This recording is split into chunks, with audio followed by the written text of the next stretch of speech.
Good morning, everyone. Welcome to our webinar. This is the Security Automation Stack webinar. It doesn't take too long to come to the conclusion that the right solution requires embarking on a journey of digital transformation involving the rapid adoption of the cloud, containers, microservices, and DevOps processes.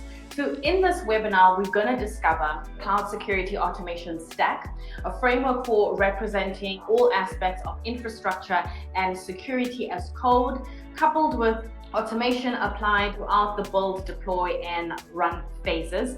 And of course, in this manner, DevOps and security teams can leverage automation and infrastructure as code with security natively injected at the appropriate points to secure critical cloud native assets. Historically, if we delivered an application on a server, we would typically patch that on an ongoing fashion. Now with microservice architectures, we're typically relying on development processes to, instead of making changes in production, just redelivering that same application using things like infrastructure as code templates, Docker files, Helm charts, to ensure that the architecture and infrastructure that we place into production is exactly the same as the infrastructure that we had intended it for. And now we've moved into a scenario where basically people are using proper infrastructure as code languages. So this would be things like Terraform or CloudFormation templates, maybe some of the newer ones like Pulumi, those kind of things, in order to actually deploy the infrastructure out as code.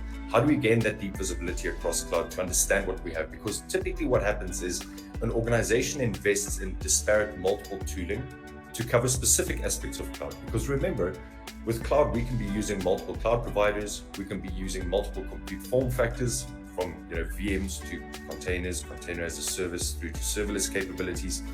And the tooling available to us very often would only support a certain subset of these capabilities within specific cloud environments, thus leading to tooling sprawl.